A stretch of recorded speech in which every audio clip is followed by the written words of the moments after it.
So the new updates were needed to modernize the DLT framework, which was initially introduced as a principles-based, outcomes-focused piece of legislation that would be able to adapt and evolve as the industry develops itself. So the latest updates actually followed an extensive period of consultation with the government, the regulators, industry stakeholders in the local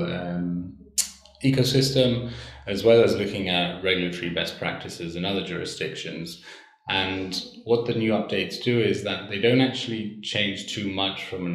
a practical perspective. What they do is they seek to document some of the operational requirements and practices that the GFSC as a regulatory authority already seeks to impose on DLT providers in Gibraltar.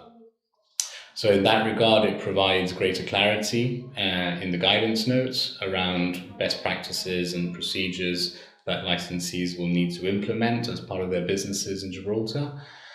But one area that the updates do seek to clarify is that the GFSC will impose a higher risk categorization on any licensee seeking to offer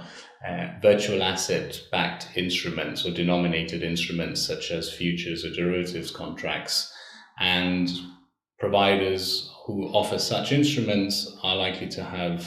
greater risk disclosures imposed upon them, as well as more thorough customer assessments.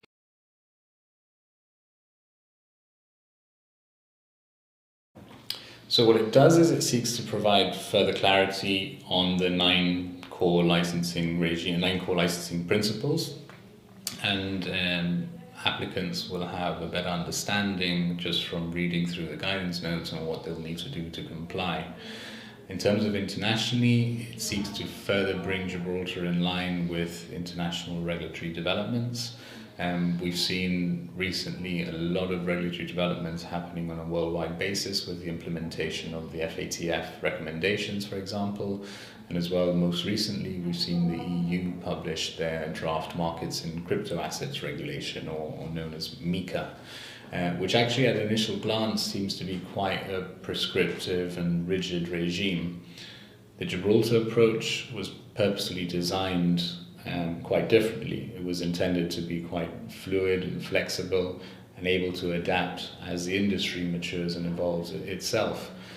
But one thing that the Gibraltar regime does is that it already seeks to impose many of the requirements that both the FATF and the EU will look to introduce within their frameworks. So in many ways, Gibraltar can be seen as a stepping stone to that more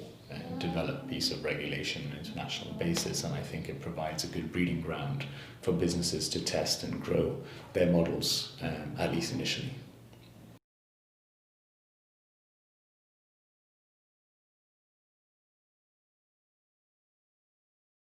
Isolas has been instrumental in the development of this regime from its very inception, having actually petitioned the government at the outset to start exploring developing a regulatory framework for crypto asset providers and virtual asset providers. So we actually formed part of the initial working group that researched and worked on the introduction of the framework, which came into force in 2018.